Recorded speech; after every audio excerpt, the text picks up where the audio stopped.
18 লক্ষ কর্মচারীর একটি আজকের দিনটি খুব গুরুত্বপূর্ণ ছিল। সেটি হলো বাংলাদেশ সচিবালয় কর্মচারী সংযুক্ত পরিষদের আজকে পে কমিশনের যে সভা অনুষ্ঠিত হয়েছে।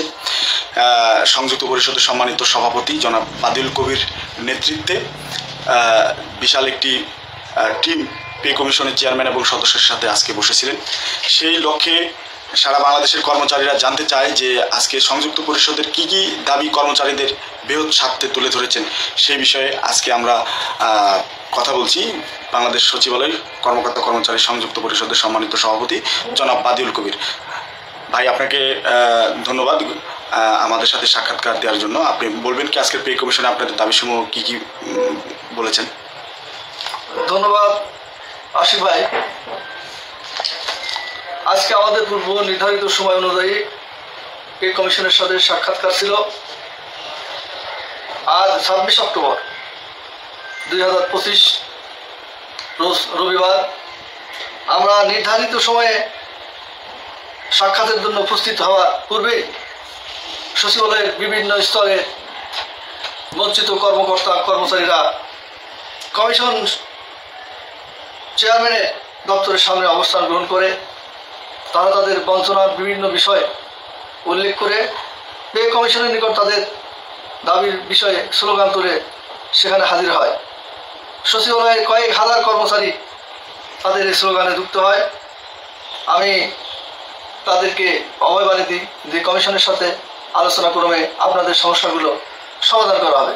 যে বিষয়গুলো নিয়ে আমরা কমিশনের সাথে আলোচনা করেছি তার প্রথম এবং প্রধান দাবি হলো বেতনের আনুপাতিক হার অবশ্যই 1:4 হিসাবে নির্ধারিত হতে হবে।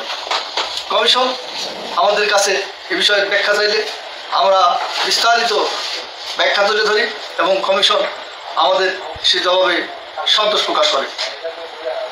এরপরে আমরা বেতন গ্রেডের বিষয়ে কমিশনের সাথে আলোচনা শুরু করি। বেতন গ্রেড বিদ্যমান 20টির পরিবর্তে আমরা 10টি বেতন গ্রেডের দাবি জানাই। যদি একেবারেই সম্ভব না হয় সর্বোচ্চ 12টি গ্রেড পর্যন্ত ছাড় দেওয়া যেতে পারে।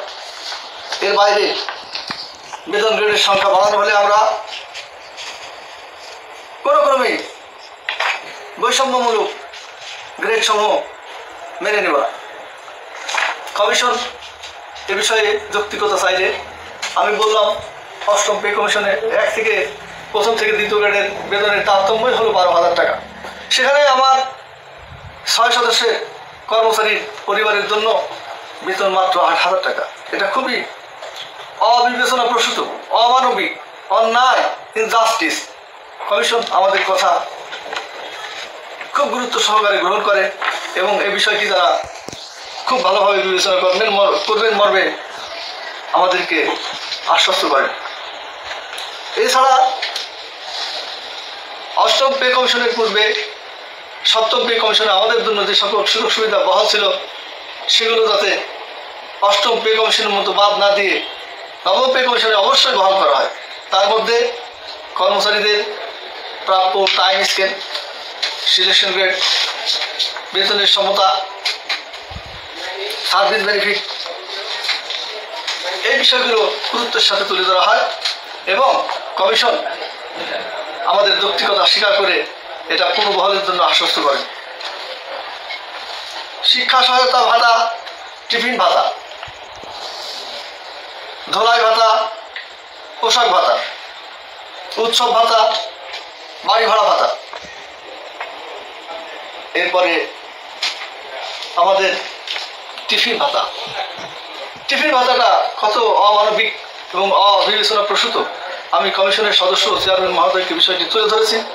একটি কলার দাম 15 টাকা, একটি রুটির দাম 10 টাকা, 25 টাকা, এক বোতল পানির দাম ন্যূনতম হারে 15 থেকে 20 টাকা, অর্থাৎ 40 টাকার নিচে শুধু কলা রুটি দিয়ে হলেও টিফিন হয় না।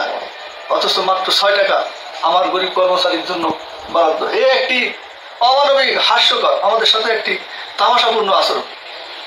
দ্রব্যমূল্যের ঊর্ধ্বগতি বা ফর্টেশন, মূল্যস্ফীতির বিষয়টি সব সেক্টরে পুষিয়ে নিয়েছে। পরিবহন সেক্টরে তাদের ভাড়া বৃদ্ধি করে পুষিয়ে নিয়েছে, ব্যবসায়ীরা তাদের ব্যবসায় মুনাফার মাধ্যমে পুষিয়ে নিয়েছে, অন্যান্য সব সেক্টরে সব বিষয়ে পুষিয়ে নেওয়া হয়েছে, কিন্তু আমার কর্মচারীর টিফিন ভাতা সেই 6 টাকায় রাখা হয়েছে। আশিক ভাই, আপনি আশ্চর্যজনিত হবেন, আপনি বিষয়টি শুনে হতাশ হবেন যে আমার একজন কর্মচারী 15 সালে পে কমিশনের পরে 20 সালে প্রাপ্যতা থাকা সত্ত্বেও তাকে সেই সুযোগ দেওয়া হয়নি। 25 সাল আসলো, সেখানেও আরো 5 বছর চলে গেল, এখন 11 বছর রানিং। এখানে আপনাকে অবশ্যই চিন্তা করতে হবে। কমিশনকে বলেছি যে ন্যূনতম এবং 5 বছরের মধ্যে, আগামী 5 বছরের মধ্যে আর কোনো কমিশন হবে না, অর্থাৎ আগামী দিনের কথা চিন্তা করে হলেও 15 বছরের কথা মাথায় রেখে অন্তত একেবারে না হলেই নয় 100 টাকা হারে 3000 টাকা টিফিন ভাতা চাওয়া হয়েছে। ধোলাই ভাতা, একটি সাবানের দাম যেখানে 8 টাকা থেকে 36 টাকা হয়েছে, কিন্তু ধোলাই ভাতা 100 টাকায় রয়ে গেছে। আরো অনেক বিষয় রয়েছে যে বিষয়গুলো উল্লেখ না করলেই নয়।